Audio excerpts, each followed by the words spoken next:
Вітаю вас, друзі! Пропоную пограти зі мною у захоплюючу гру. Все дуже просто.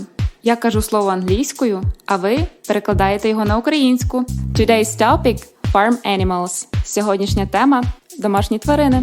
Ну що ж, почнімо? A cow. A dog. A donkey.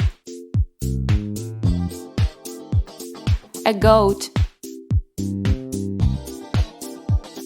A goose. Класно попрацювали. А тепер навпаки.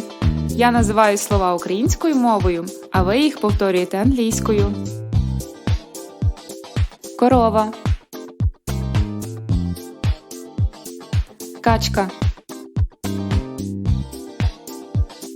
Віслюк. Коза.